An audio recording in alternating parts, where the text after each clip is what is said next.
It's July 1st, 1863. The men of the 20th Maine Regiment have just entered Pennsylvania. Over the course of a long, hot, and humid day, women and children step out of their modest homes to cheer on the Union soldiers as they march and to offer them water and milk. The 20th Maine finally stops just after midnight, 4 miles southeast of the market town of Gettysburg. They've walked nearly 30 miles since waking up that morning. Bedding down for the night, they hear the recurring boom of cannon. The soldiers don't know what they might face on July 2nd, but they know their colonel. He has earned their trust. The colonel of the 20th Maine was 34-year-old Joshua Lawrence Chamberlain, husband of Frances Caroline Adams, known as Fanny, the love of his life, and father of 6-year-old Grace and 4-year-old Willies. Chamberlain stood 5 feet 10.5 inches tall, but with a ramrod-straight posture that made him appear closer to 6 feet. A handsome man with a lean, strong build, sandy-colored hair, and a ferocious mustache, Chamberlain's sparkling blue eyes conveyed his interest and affection for the volunteer soldiers he led. Yet he was an unlikely military leader. Mild-mannered, soft-spoken, amiable, and good-humored, Chamberlain worked as a professor at small Bowdoin College in far-off Brunswick, Maine, before enlisting. He was a man of intellectual curiosity and deep Christian faith, fluent in 9 languages, who interspersed his lectures with allusions to Athens and Rome and quotations from Dante and Goethe.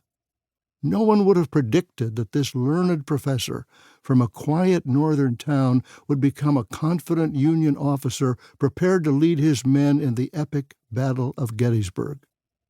Chamberlain prized duty as a central ethical imperative. He was an ardent believer in the Union.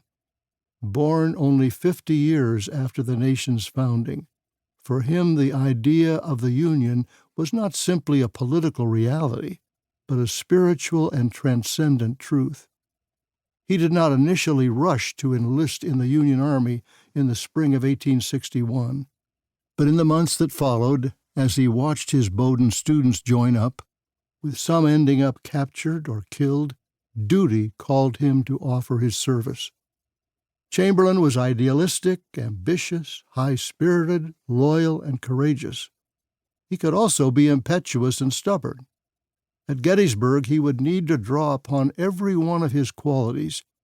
He and the men of the 20th Maine would be tested at a place called Little Round Top, defending the far left of the Union line. In a fierce battle, Maine lumbermen, farmers, and small shopkeepers battled Alabamians, led by William Oates, also a courageous colonel. As the combat, fought with bayonets and pistols and hand-to-hand, surged back and forth, the 20th Maine Volunteers began to run out of ammunition. With the outcome of the deadly struggle in doubt, Chamberlain called out, "Bayonet!" after a breathless silence, as if a spark had lit a fire.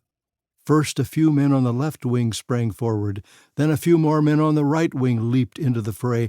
Now shouting, the Maine soldiers plunged down the tree-lined, boulder-strewn slope, surprising the stunned Confederate troops who either surrendered or ran in defeat. Outnumbered and out of ammunition, Chamberlain had led the 20th Maine to victory. The victory at Little Round Top on July 2, 1863, would change his life forever. 1 year after Gettysburg, at Petersburg, Virginia, Chamberlain suffered such a grievous wound that physicians told him he would die. General Ulysses S. Grant promoted him on the spot so that his family would be honored by his well-deserved recognition. Accepting this verdict, Chamberlain wrote his wife Fanny a remarkable letter about his faith and his love for her. He did not, in fact, die, but would live in constant pain from his war wounds and their infections for the remaining years of his life.